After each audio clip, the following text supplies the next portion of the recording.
Hey, this is Dave DeCamp from antiwar.com. This is anti-war news for Wednesday, September 18th, 2024.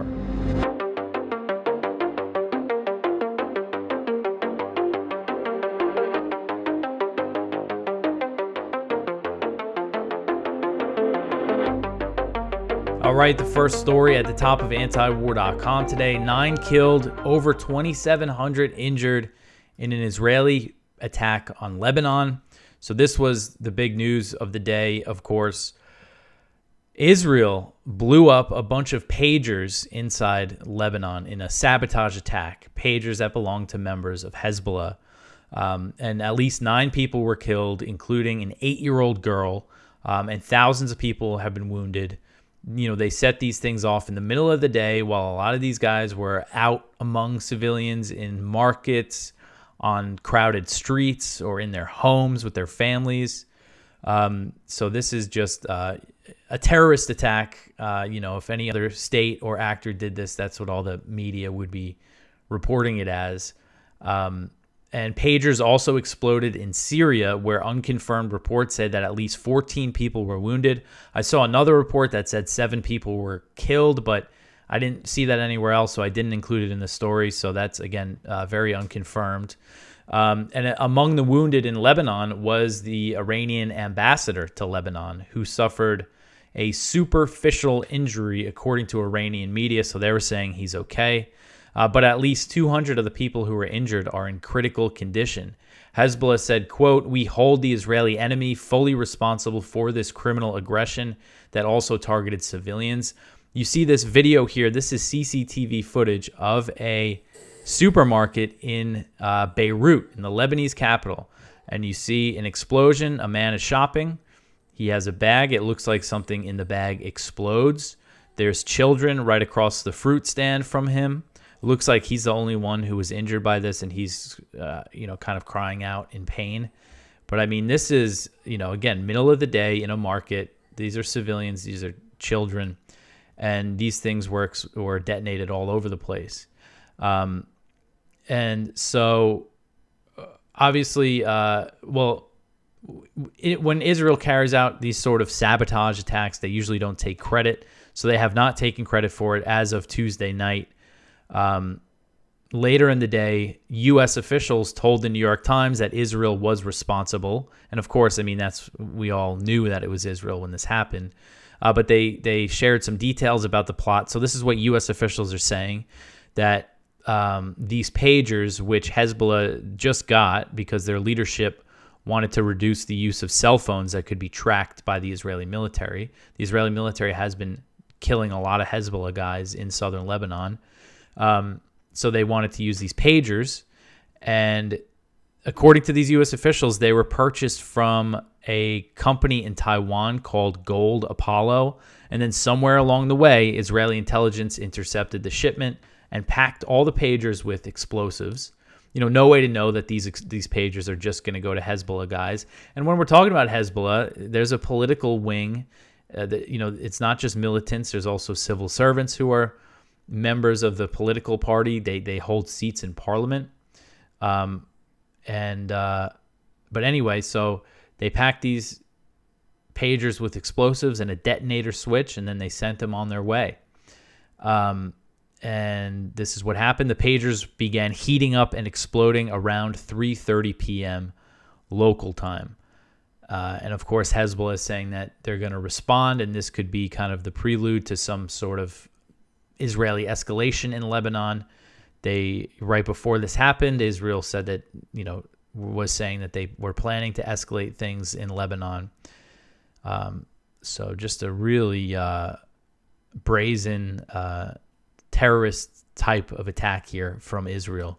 And the next story here, the U.S. insists that it was unaware of Israel's plans to blow up pagers in Lebanon.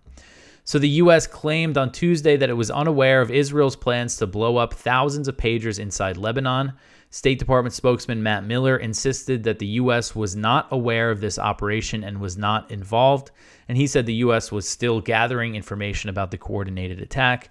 And then after this, that New York Times report came out which cited U.S. officials who were briefed on the operation. So for some people who weren't aware of it, they got all the details pretty quickly.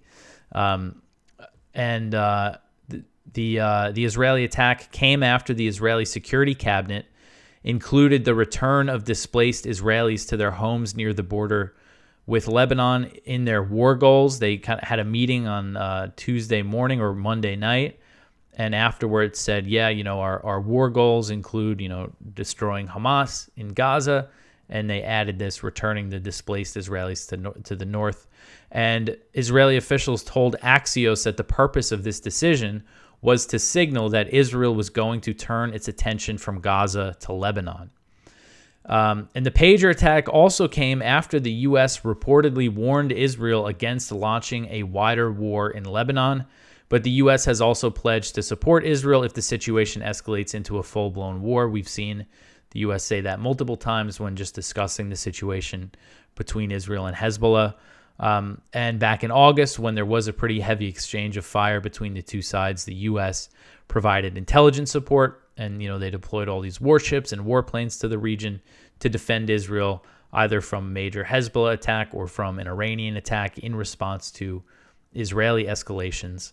I mean, it really is something. Literally the day before, Axios had this report that the U.S. warns Netanyahu against starting a war in Lebanon, saying that they're warning against escalation. So, it's either that Israel just isn't listening to the U.S. at all because the U.S. is not imposing any consequences on Israel or threatening to withhold aid or anything, or maybe it's possible that the U.S. put this story out there ahead of this attack to make it seem like, to distance themselves from it, to make it seem like the U.S. didn't have any knowledge about it. Of course, I am suspicious that they might have had some knowledge about it. They never seemed to know, they didn't know Ukraine was going to invade Kursk. And then on the other hand, in some cases, like they said, they didn't know Israel was going to assassinate Haniyeh in Iran. Either way, whether they knew or not, it's just not even like a big deal to them. It's like, Matt Miller in this press conference, he said, we're gathering information, that it is what it is. Not expressing any kind of concern about the fact that they just blew up all these pagers and civilians died. And I'm sure a lot of the wounded people were civilians as well. No concern about that. Just, what are you going to do about it? We're going to keep giving Israel everything that they want. All right, so the next story here, Israel kills 26 more Palestinians in Gaza. So Gaza's health ministry said Tuesday that Israeli forces killed 26 Palestinians in Gaza in the previous 24-hour period and injured 84, bringing the death toll since October 7th to 41,252 and the number of wounded to 95,497. The ministry wrote on Telegram, quote, "The Israeli occupation committed 3 massacres against families in the Gaza Strip, resulting in 26 martyrs and 84 injuries arriving at hospitals during the past 24 hours. There are still a number of victims under the rubble and on the streets, and the ambulance and civil defense crews cannot reach them," end quote. So the numbers do not account for Palestinians who are missing and presumed dead under the rubble, which was previously estimated to be around 10,000. And we also don't know the number of indirect deaths, caused by the Israeli siege, and many more will be coming in the future. So the ministry included a link in its post on Telegram where Palestinians in Gaza could report missing family members. They said, quote, "We call on the families of martyrs and missing persons from the war on Gaza to complete their data by registering via the attached link," end quote. So strikes on Tuesday included a major attack on the Burej refugee camp in Gaza, which killed at least 8 Palestinians, but many more are under the rubble. Gaza's civil defense said, quote, "The occupation used destructive American-made bombs in its bombing of the residential block," end quote. And an Al Jazeera reporter said that the majority of the 8 bodies that were recovered from the strike were children, and said that the civil defense is saying that at least 80 Palestinians are still buried under the rubble. So this was a pretty major strike. And I mentioned a day earlier, as I covered yesterday, Gaza's health ministry released the names of 34,344 Palestinians who have been killed by Israeli forces. and that included 11,355 children. Those are the people who they have fully identified. And among the children were 710 infants who did not make it to their first birthday.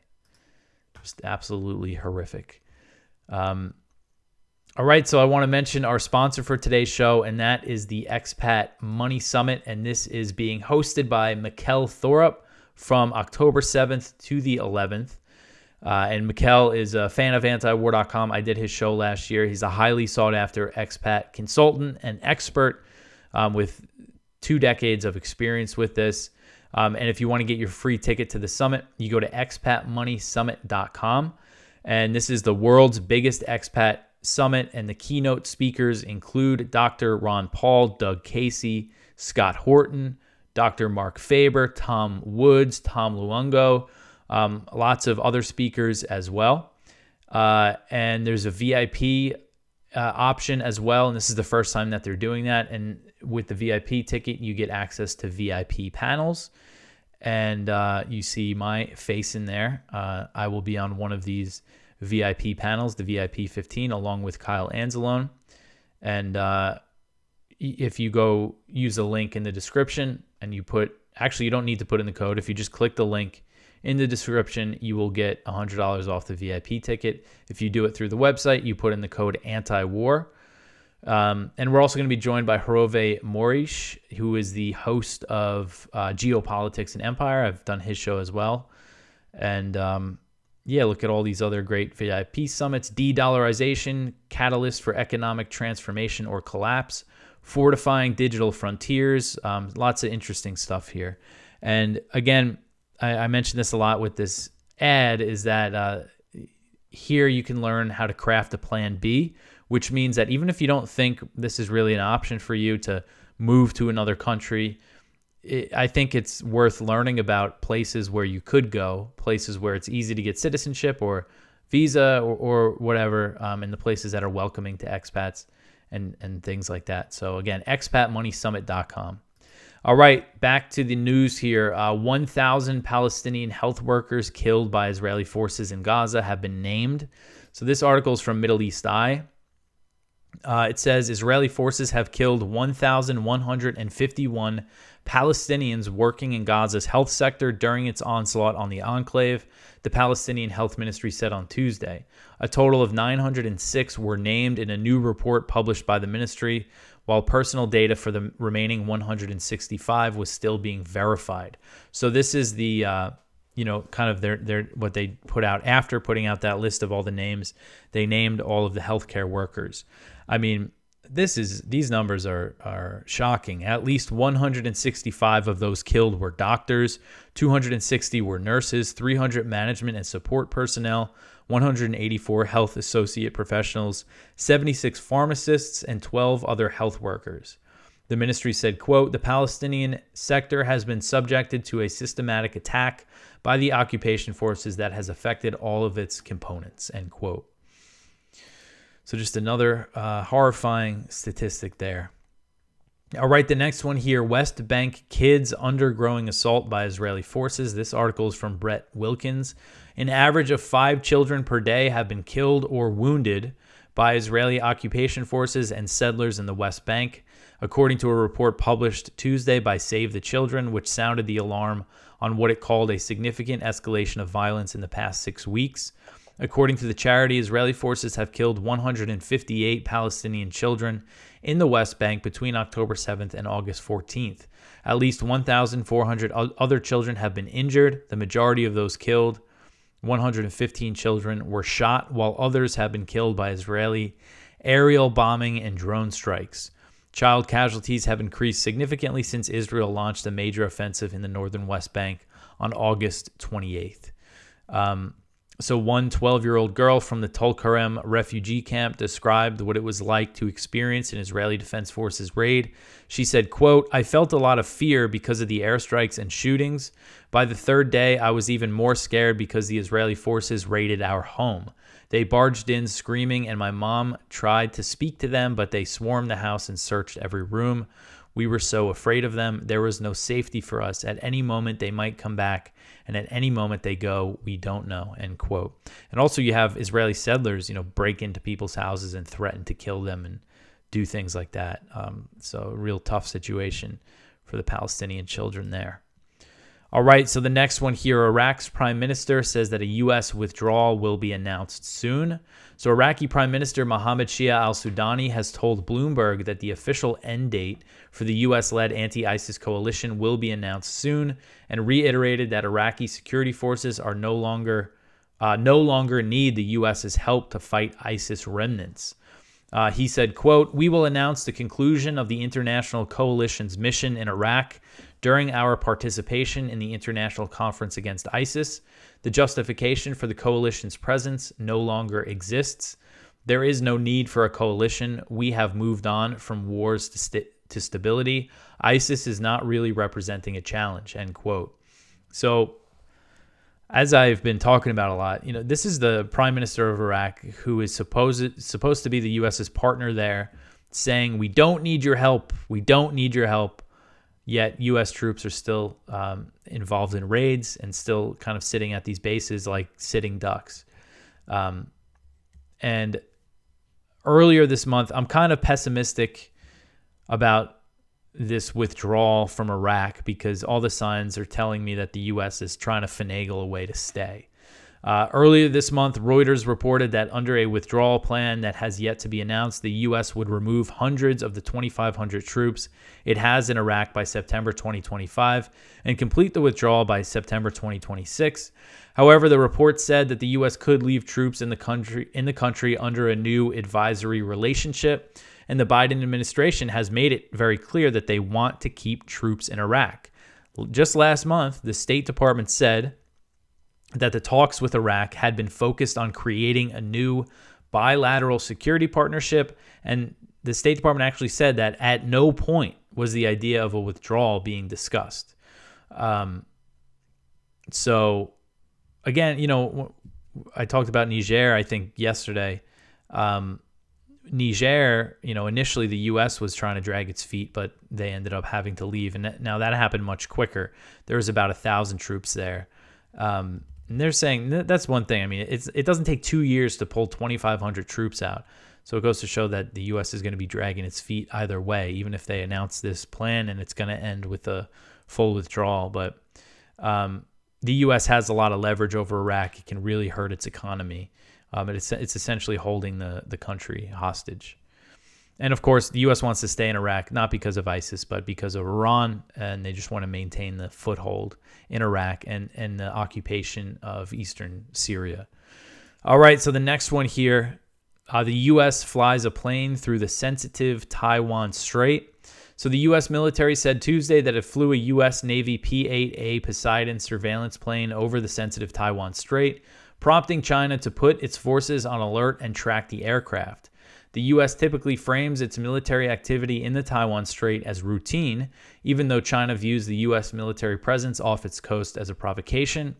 The U.S. Navy's 7th Fleet said in a press release, quote, "The aircraft's transit of the Taiwan Strait demonstrates the United States' commitment to a free and open Indo-Pacific. The United States military flies, sails, and operates anywhere international law allows," end quote.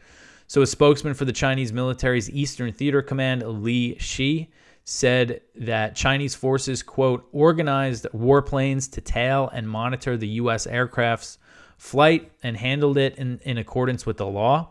Theater Command troops will remain on constant alert and resolutely safeguard national sovereignty and security as well as regional peace and stability," end quote.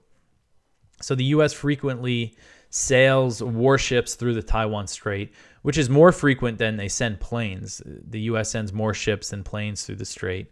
And it has been encouraging its allies to do the same. And last week, this story reminded me, I meant to cover this. This past Friday, Germany sent 2 warships through the Taiwan Strait for the first time since 2002, drawing a sharp rebuke from China. Of course, China is never happy about this kind of military activity from Western countries. And if you know anything about China, their attitude, their history, the West trying to kind of assert its ability to send its military through the Taiwan Strait. China's never going to be okay with that. All right.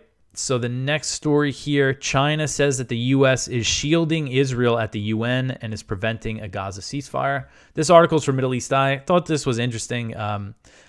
China's been saying and doing some interesting things around the whole thing, situation in Gaza, and they recently hosted the different Palestinian factions.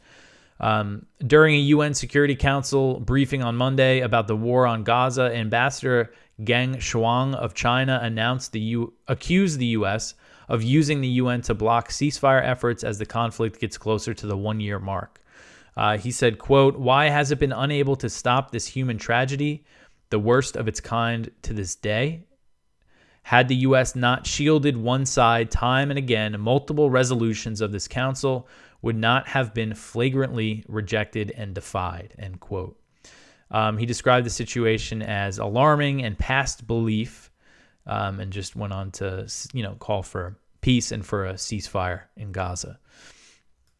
All right, so the next one here, Zelensky was urged not to invade Kursk. So some of Ukraine's top military commanders opposed President Volodymyr Zelensky's plans to invade Russia's Kursk Oblast, but he went through with the assault anyway, and this was reported by Politico on Tuesday. The report, which cited Ukrainian military officials, said that General Valery Zaluzhny, the former commander-in-chief and current ambassador to the UK, opposed the offensive when Zelensky first broached the idea earlier this year. Zaluzhny opposed the offensive because there was no clear second step once the border was breached. One of the Ukrainian officials said, quote, "He never got a clear answer from Zelensky. He felt it was a gamble," end quote. Another Ukrainian officer who opposed the invasion was Emil Ishkolov, the former commander of Ukraine's 80th Air Assault Brigade. He was actually removed from his position in July, and when he was removed, senior Ukrainian military officials spoke out against his removal and said that they didn't understand why he was dismissed.